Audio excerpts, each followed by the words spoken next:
मंत्री जी को पता नहीं पता है कि नहीं पता है, पर उनकी रिश्तेदार बनकर इस तरह का आतंक इस क्षेत्र में मचा रखा है। अभी 2 दिन पहले की घटना है, सीकरी थाने के अंदर वो लोग कोई वजीर खेड़ी के हैं, अपने आप को मंत्री का रिश्तेदार बताते हैं और पुलिस वालों से उन्होंने हाथापाई की सीकरी थाने के अंदर। लोग ये कहते हैं कि वाजिब अली जी ने प्रधान आरिफ को बचाया था, इसलिए सीकरी पंचायत समिति नहीं बनी। तो लोग चर्चाएं करते हैं गांव में, और सवाल पूछना भी चाहिए क्योंकि लोग पीठ पीछे भी उस चीज की चर्चा कर रहे हैं। नगर के विधायक पूर्व वाजिब अली जी, कामा से विधायक हैं जाहिदा खान जी, और रामगढ़ से पूर्व विधायक हैं, इनकी जो है कम बनती है। क्या कहेंगे? अब दोबारा से परिसीमन हो रहा है, इसको आप किस नजरिए से देखते हैं? आप देख रहे हैं P4 मेवात न्यूज। हमारे साथ आज मौजूद हैं नगर के पूर्व विधायक वाजिब अली जी। कुछ चर्चाएं कर लेते हैं। वाजिब भाई, बहुत बहुत शुक्रिया आपका हमारे चैनल पर। बहुत शुक्रिया मुश्ताक भाई, P4 न्यूज पे हमें जोड़ने के लिए, और आपके सभी देखने वालों के लिए मेरा सलाम जी। हम कुछ सवाल हैं जनता के, जिनके बारे में आपसे चर्चा करने के हम प्रयास करेंगे। एक का मर्डर हुआ है, एक केथवाड़ा में गोलीकांड हुआ है, इनके बारे में आप क्या समझते हैं? ऐसा क्यों ये घटनाएं जो हो रही हैं? गोलीकांड हुआ केथवाड़े में, एक युवक को गोली मारी गई लूट की नीयत से और धार्मिक घृणा के चलते। उसमें वो लोग गिरफ्तार हुए। जो लोग गिरफ्तार हुए उनके समर्थक, उनकी जाति के लोगों ने आपत्ति जताई कि आज उनका राज है, आज कैसे लोग गिरफ्तार हो सकते हैं, अपराधी कैसे गिरफ्तार हो सकते हैं। और बड़े अफसोस की बात है कि उस थाना अधिकारी को लाइन हाजिर कर दिया गया है अपनी ड्यूटी करने के लिए। और इसी तरह का सिमिलर एक मामला भी कामा क्षेत्र के पाडली गांव का एक नौजवान था, उसके बारे में पता चला। वो भी बहुत दुर्भाग्यपूर्ण घटना है। एक नौजवान को इस तरीके से उसकी जान ले लेना बहुत दुर्भाग्यपूर्ण है। जब सरकार के लोग पुलिस को सही कार्यवाही करने पे रोकेंगे तो ये घटनाएं तो बढ़ेंगी। और कुछ लोगों ने तो मंत्री जी को पता नहीं पता है कि नहीं पता है, पर उनकी रिश्तेदार बनकर इस तरह का आतंक इस क्षेत्र में मचा रखा है। अभी 2 दिन पहले की घटना है, सीकरी थाने के अंदर वो लोग कोई वजीर खेड़ी के हैं, अपने आप को मंत्री का रिश्तेदार बताते हैं और पुलिस वालों से उन्होंने हाथापाई की सीकरी थाने के अंदर। लेकिन पुलिस इतनी असहाय और बेसहारा हो चुकी है इस मंत्रालय के दबाव में कि उन पर कोई कार्रवाई करने की उनकी हिम्मत नहीं है। अगर इस तरह का जब माहौल होगा तो निश्चित तौर पे अपराधियों के और ऐसे लोगों के हौसले बढ़ेंगे और क्षेत्र में इस तरह की आपराधिक गतिविधियां बढ़ेंगी जो बढ़ रही हैं। तो बड़ा दुर्भाग्यपूर्ण है, लेकिन ऐसा नहीं है कि सिर्फ जंगल राज है, न्याय की बात है। बड़े जो आला पुलिस अधिकारी हैं वो पूरी कोशिश कर रहे हैं कि न्याय मिले। मैं धन्यवाद देना चाहता हूं आईजी साहब का, एसपी साहब का, जिन्होंने कई हद तक सही कार्रवाई करने का आश्वासन भी दिया है और कदम भी उठाए हैं। और उम्मीद है कि इन सब तरह के प्रकरणों में पुलिस अपराधियों को बख्शेगी नहीं और जो पीड़ित है परिवार है उन्हें न्याय मिलेगा। गृह राज्य मंत्री जवाहर सिंह जी बेडम का एक बयान था कि जो कांग्रेस के विधायक हैं वो साइबर ठगों का साथ देते थे, आप क्या कहेंगे जी? भाई, साथ देना या ऐसा करना ये सिर्फ हवाई बातें हैं। आज कार्रवाई हो रही है, अच्छी बात है, कार्रवाई पहले भी होती थी। मैं ये कहता हूं कि अगर आप बता रहे हो कि अपराध है तो आप ये बताएं कि कितनी एफआईआर दर्ज हुई हैं ठगी की। ये जो एफआईआर दर्ज हो रही है ठगी की एफआईआर नहीं है, ये जबरदस्ती पुलिस एफआईआर कर रही है कि 4 आदमी ठगी की प्लानिंग करते हुए पाए गए, ये करते हुए पाए गए, ऐसा करते थे। उनके खिलाफ कितनों के खिलाफ चार्जशीट हुई है आप ये बताएं ना। आपकी 1.25 साल की सरकार हो गई, आपने कितने लोगों को सजा दी है अभी तक? क्या ये सरकार के लोग सिर्फ आरोपी लगाते रहेंगे? आज के अखबार में खबर आई है हजारों करोड़ों का घोटाला हुआ है गंगानगर में ऐप बना के साइबर ठगी के नाम पे। तो कहीं ना कहीं ये सिर्फ और सिर्फ जो है ब्लेम गेम है। और कहीं ना कहीं मैं तो ये मानता हूं कि मेवात क्षेत्र के अंदर एक आरएसएस और बीजेपी का प्रोपेगेंडा है कि मेवात युवकों को, मेवात को बदनाम किया जाए। ये सही बात है, समस्या है, इसको नकारा नहीं जा सकता, पर यह समस्या सभी वर्गों में है। अब से पहले दिनेश एमएन साहब ने कार्रवाई करी थी, आरसी गांव के 10 लड़के पकड़े गए थे जयपुर के अंदर करीब 100 एटीएम के साथ। तो ऐसा नहीं है कि कोई आदमी दूध का धुला है। लेकिन आज जो है सिर्फ जाति धर्म को बदनाम करने के लिए एक समुदाय विशेष पे नकली कार्रवाई करी जा रही है उन्हें बदनाम करने के लिए, और कार्रवाई करनी है तो करिए। फिर सन 2022 से 2023 में 1-1 लाख सिम कार्ड और 1-1 लाख IMI बंद की है पुलिस ने, और इस पिछले 1 साल में 50,000 भी नहीं करी, सिर्फ 16,000 करी है। तो जो वो फोन और सिम कार्ड बंद हो रहे थे वो कार्रवाई तो थी। अब से पहले आपको टीवी में अखबार में आता था कि कहीं की पुलिस आई और कोई ठग था या फिर कोई कंप्लेंट किसी को पकड़ के ले गई। आज बताइए कितनी भाग की पुलिस आती है, कोई कंप्लेंट ही नहीं है। और अब ये कोई नहीं है डाटा इनके पास में, सिर्फ और सिर्फ बदनाम करने के लिए।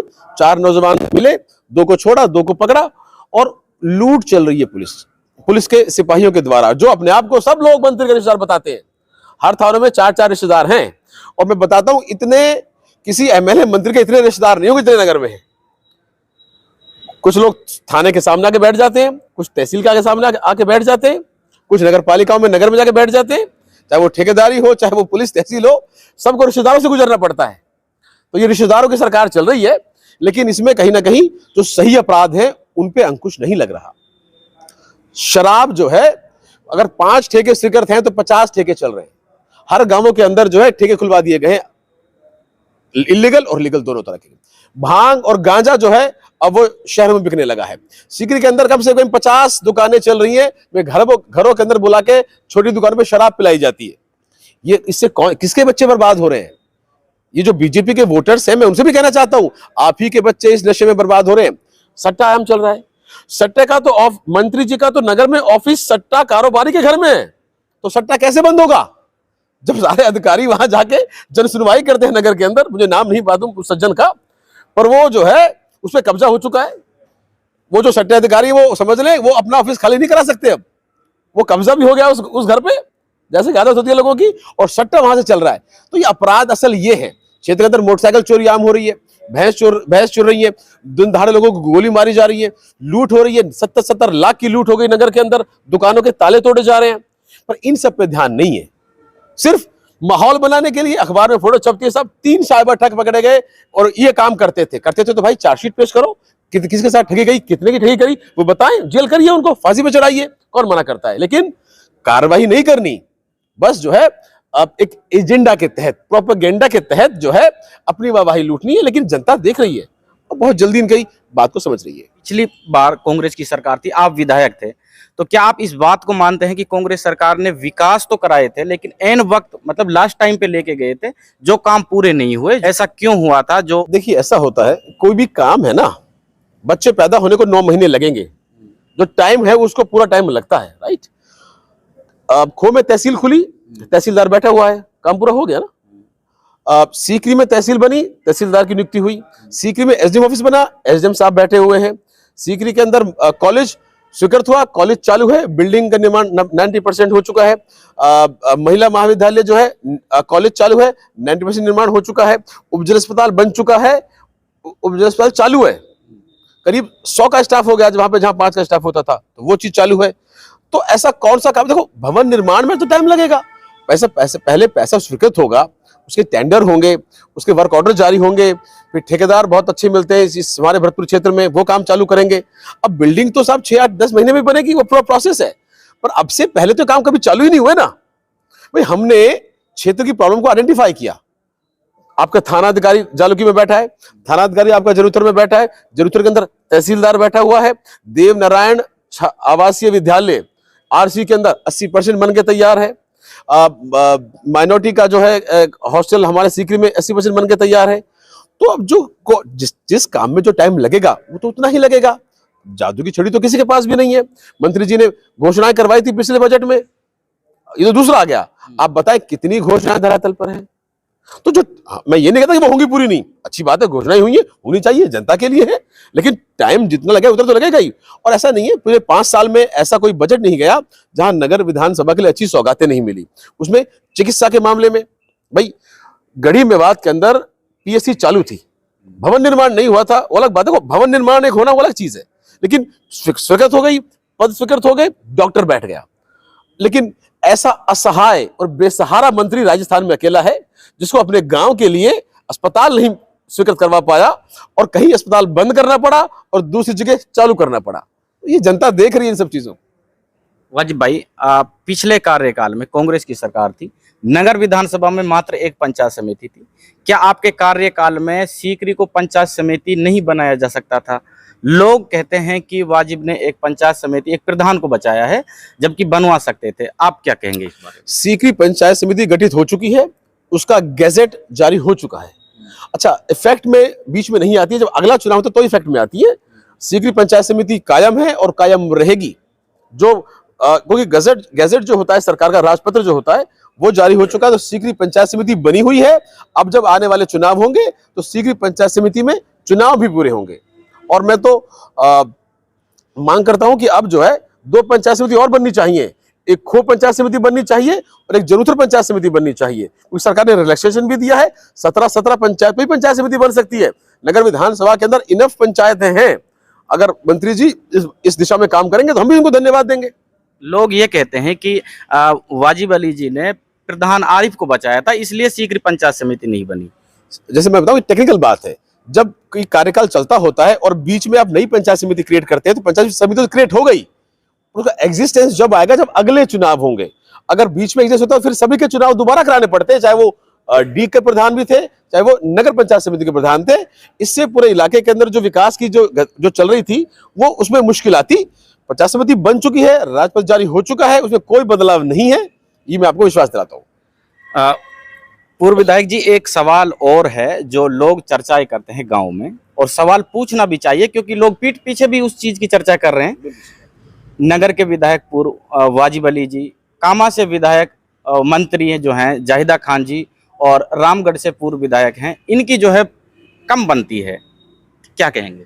नहीं, बनने के लिए तो देखिए ये अलग अलग क्षेत्र हैं। जो कामा की विधायिका हैं वो अपने क्षेत्र को रिप्रेजेंट करती हैं, और जो साफिया खान जी थी वो अपने क्षेत्र को रिप्रेजेंट करती हैं। और ऐसी बात नहीं है, एक बार क्योंकि ऐसे कोई मौके भी ऐसे नहीं आए कि किसी बात पे कोई एक प्लेटफॉर्म पे कहीं कोई जरूरत थी, और जहां जरूरत पड़ी, चाहे वो घाटवे का कांड था, मैं खुद वहां चल के गया, वहां मंत्री जी भी मौजूद थी। हालांकि उनके क्षेत्र थी, घोषणाएं या जो सरकार से वार्ता करी थी उन्होंने पूरी करी, जितनी करी जनता के सामने है। लेकिन हम वहां चल के गए तो ऐसी कोई जरूरत पड़ी तो हम सब लोग एक साथ है, क्योंकि पूरी कम्युनिटी ने, पूरे क्षेत्र ने हम सबको चुना है। और पूरे इलाके के लोग, चाहे रामगढ़ के लोग हो चाहे कामा के लोग हो, मैं अपनी बात कहूँ, देखो मैं सबसे छोटा हूँ, वो दोनों मुझसे ज्यादा अनुभवी हैं, उनका पूरा पारिवारिक जीवन उन चीजों में रहा है। मुझे दोनों जगह बहुत प्यार मिलता है, मान सम्मान मिलता है। मेरे दिल में किसी के लिए कोई गुरेज नहीं है, और आगे भी ऐसी कोई जरूरत पड़ेगी तो हम सब लोग एक जाजम पे बैठ के अपनी बात करेंगे। बहुत ज्यादा मंच शेयर नहीं किए हैं, हमने भी देखा है, लोगों ने भी देखा है। ऐसे मंचों पे कभी मौका ही नहीं मिला भाई। मंचों पे बुलाए जाते हैं, आप हमें दोनों आप मुश्ताक जी, आप सामाजिक जिम्मेदार लोग भी हैं, आप अपने घर पे हमें मंच लगाइए, हम दोनों को बुलाइए। हाँ, मैं तो अपनी गारंटी तो मैं तो जरूर आऊंगा, कोई आए कोई ना आए। अच्छा, बात करते हैं, परिसीमन हुआ था विधायक जी, पूर्व में कांग्रेस की सरकार थी, ग्राम पंचायत का परिसीमन हुआ, अब दोबारा से परिसीमन हो रहा है, इसको आप किस नजरिए से देखते हैं? देखिए, ग्राम पंचायत का परिसीमन हुआ और हमारे कार्यकाल में करीब 5 ग्राम पंचायतें और बनी, और अब सरकार दोबारा परिसीमन करना चाहती है। चलो, ये सरकार का विवेक होता है, उसकी पावर से। पर मुझे ही लगता है कि ये परिसीमन उपयुक्त नहीं हो पाएगा। वो इसलिए क्योंकि हमारे पास 2011 के आंकड़े हैं और उनमें 2 बार परिसीमन हो चुका है, फिर तीसरी बार आप उन्हीं पे परिसीमन कर रहे हैं। ये तो ऐसा हो गया कि 11 साल पुरानी आपके शरीर की रिपोर्ट है, एक्सरे रिपोर्ट, तो 2 बार दवाई खा चुके, अब तीसरी बार, जबकि इस साल दोबारा से जनगणना ड्यू है, तो नई रिपोर्ट आएंगी तो आप अच्छा परिसीमन कर पाओगे। तो फिर भी मुझे लगता है कि अच्छी बात है, परिसीमन होने से ज्यादा पंचायतें बनती है, ज्यादा इफेक्टिवली आप जनता के विकास के कार्यों को देख सकते हो, मॉनिटर कर सकते हो, ज्यादा सेक्रेटरी रहेंगे, ज्यादा सरपंच होंगे, अब ज्यादा अधिकारी वहां मॉनिटरिंग उनकी हो पाएगी, बजट का सेपरेशन ज्यादा अच्छा से हो जाता है। तो कहीं ना कहीं ठीक है, अब सरकार की लेकिन मैं चाहता हूं कि अगर ये वेट करते जनगणना का, उसके बाद अगर ये परिसीमन करते तो ये बेहतर परिसीमन कर पाते, इनके पास ज्यादा एक्यूरेट आंकड़े होते। और बाकी भाई अब सरकार की मर्जी है, अब स्वागत करते हैं इस बात को। कितना संतुष्ट हैं आप बीजेपी के इस राज से और नगर से विधायक गृह राज्य मंत्री जी के कार्यकाल से? देखिए, मैं विपक्ष हूं, मैं हमेशा कमियों की नजर से चीजों को देखूंगा, है ना। संतुष्ट तो जनता को होना चाहिए, वो आप जनता से पूछोगे तो हो सकता है ज्यादा बेहतर जवाब दे सके। पर कमियां जो मैं देखता हूं कि 1.5 साल, लगभग 14-15 महीने हो गए, अभी तक कोई काम ऐसा धरातल पे नहीं है जिससे जनता के जीवन में कोई बदलाव आया हो। न व्यापारियों को कोई राहत है। आम लोगों को जो राजस्थान की सरकार पिछली एक राशन किट देती थी वो छीन ली गई उनसे। सिलेंडर 450 देने की बात हुई पर लोगों को सब्सिडीज नहीं मिल पा रही है। जो ग्रामीण क्षेत्र के लोग हैं, बुजुर्ग हैं, महिलाएं हैं, विधवाएं हैं, पेंशन जो है उनको पेंशन नहीं मिल पा रही हैं। दवाइयां जो मिलती थी अस्पतालों के अंदर फ्री, आज उनकी हालत आप जाके देखिए, दवाई नहीं मिल रही है। सारे जो डॉक्टर से बाहर की दवाइयां लिख रहे हैं। जो सरकार को जो दवाइयां जो मिलती थी, अभी कल की खबर थी, अशोक गहलोत साहब ने भी इस पर ट्वीट किया है, उनके पेमेंट्स नहीं हो पा रहे हैं। रास्तों के कोई काम चालू नहीं हुए। घोषणाएं तो पिछले साल बहुत बढ़िया हो रही थी। जो पहले जो रास्ते बन रहे थे उनको रोक दिया गया है। जो विकास के काम पहले नगर क्षेत्र के अंदर हो रहे थे, चाहे वो उपजिला अस्पताल का हो, अस्पतालों का हो, कॉलेजेस का हो, वो सारे रुके पड़े हैं। तो मुझे तो नहीं लगता कि सरकार ने कोई काम ऐसे किए हो। हाँ, भाषण बहुत अच्छे दे रहे हैं, बिल्कुल लच्छेदार भाषण, जनता को गुमराह करने के लिए खूब अच्छे आ रहे हैं। और जनता का पेट जो है भाषणों से भर रहा अभी तक तो, लेकिन जनता खुद इवेल्युएट करेगी। युवाओं के लिए हमने रिको इंडस्ट्रियल एरिया स्वीकृत करवाया। डेवलपमेंट के इलाके के अंदर जो है इंटरचेंज बांसबुर्जा में स्वीकृत करवाया। 1.5 साल से 1 साल से यहाँ के अधिकारी उसका जवाब नहीं दे रहे। उससे किसको लाभ होगा? आम जनता को लाभ होगा, गरीबों को लाभ होगा, व्यापारियों को लाभ होगा। लेकिन आम जनता की लाभ की कोई चीजें धरातल पे नहीं है। सिर्फ और सिर्फ खाली घोषणाएं हो रही हैं या फिर खाली जो है भाषणबाजी दी जा रही है। किताबों में हजारों करोड़ गिनाए जा रहे हैं, जो काम पहले चालू कराए वो पूरे अच्छे नहीं हो पा रहे। नगर के अंदर 40 करोड़ रुपए से के आसपास की सीवरेज लाइन हमने सेक्शन करवाई और वो काम अब रुका पड़ा है। क्यों? क्योंकि गुणवत्ता नहीं हो पा रही। गुणवत्ता नहीं हो पा रही तो गुणवत्ता करवाइए ना। काम रोकने से कैसे काम चलेगा? नगर की जनता आज जो है परेशान है। 6 जगह पानी भरा हुआ है, पानी भरा हुआ है, मच्छर मक्खियां पैदा हो रही हैं, बहुत बड़ी समस्या है उसका। और जब सैंक्शन हो गई, काम चालू हो गया, टेंडरिंग वो सब काम हो गया, अब काम रुका पड़ा है क्योंकि गुणवत्ता नहीं है उसमें। तो काम जब चालू होगा जब उस स्पीड पे किया जाएगा। तो आम जनता को कहीं ना कहीं कोई राहत ऐसी नहीं मिल पा रही। सीकरी के अंदर जज की नियुक्ति हो पड़ी है, सीकरी नाम से कोर्ट चल रहा है। 2.5-3 करोड़ रुपए आए सीकरी में कोर्ट बनने के लिए और उन्हें वापस भेज दिया गया। क्या ये विकास है? या वो कोर्ट जब यहां चलती, यहाँ के लोगों को सुनवाई का अवसर प्रदान होता, यहां जज बैठता। आज भी वारंट या जज कोई सम्मन आता है कोर्ट से सीकरी के नाम पे, फिर सीकरी में जज को ढूंढा जाता है कि जज साहब कहां बैठे हैं, फिर नगर ले जाया जाता है उसको। सीकरी की जनता इंतजार कर रही है और वो किस बहाने से रोक दिया गया? में 10 लाख रुपए में मंत्री जो है वो बनवाएंगे वो कोर्ट। अब ये कैसा विकास है जहां 3 करोड़ रुपए वापस करे जा रहे हैं और 10 लाख रुपए से एक कमरा में कोर्ट चला जाएगा? जो लोग विकास की परिभाषा जानते हैं वो इसकी तुलना करें, ये इसको विकास कहा जाता है?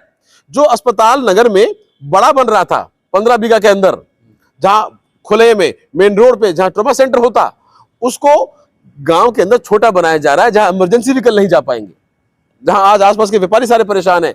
इसको विकास कहते हैं? जो लोग विकास की परिभाषा समझते हैं उनको ये समझना चाहिए कि चीज पहले से बेहतर होनी चाहिए, पहले से बड़ी होनी चाहिए, उसकी एक्सेसिबिलिटी ज्यादा होनी चाहिए। ज्यादा स्पेस होगा तो ज्यादा लोग वहां पर कर्मचारी आ पाएंगे, स्टाफ क्वार्टर्स वहां बन पाएंगे। लेकिन उसको सिकुड़ के छोटा कर दिया गया ताकि उसमें अपनी नेम प्लेट लग जाए। इसको विकास कहते हैं? सीकरी के थाने के लिए हमने, नगर के थाने के लिए हमने पीलू के मंदिर में जमीन अलॉट करा रखी है, उस थाने का अभी तक कोई लेना देना वहां नहीं हो पा रहा है। ज्योतिबा फुले आवासीय विद्यालय हमने स्वीकृत कराया इमलाड़ी के अंदर, उसके लिए 20 बीघा जमीन अलॉट करा रखी है और उस पर काम चालू नहीं हो पा रहा। क्यों? मंत्री जी के रिश्तेदारों ने जोत रखा है उसको। डाबक के अंदर 100 बीघा जमीन अलॉट करा रखी है कृषि महाविद्यालय के लिए, पर वहां कृषि विद्यालय नहीं बनवाया जा रहा, उसको रोक रखा है क्योंकि जमीन मंत्री जी के रिश्तेदारों ने जोत रखी है।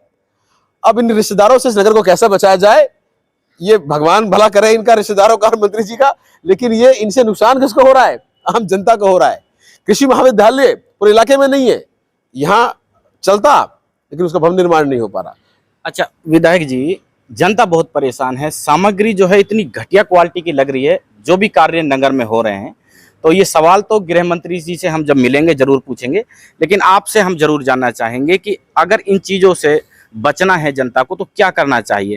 चाहे सड़क की बात करें, चाहे सीसी की बात करें, बहुत घटिया क्वालिटी नगर में। मैं आधिकारिक तौर पर जिम्मेदारी के साथ कह रहा हूं, अभी 80% ठेकेदार मंत्री जी के रिश्तेदार हैं, नगर पालिका के अंदर भी और सड़कों में जो काम कर रहे हैं। आप अपने गांव में जानिए और उनको बिल्कुल छूट है कि आप कैसे भी काम करिए, आपके बिल पास होते रहते हैं। ये आप पता कर लीजिएगा, चाहे तो चलो बता दीजिएगा कि ये रोड कौन कौन कौन आदमी बना रहे हैं। तो मुझे तो लगता नहीं कि जब तक ये रिश्तेदारी बीच में आएगी यहाँ की गुणवत्ता इंप्रूव हो पाएगी। अब देख रहे हैं ना आप, नगर के अंदर पार्षदों ने जब ऑब्जेक्ट किया कि सीवरेज लाइन जो है अच्छी क्वालिटी की नहीं डल रही, तो उस काम को रोक दिया गया 3 महीने से।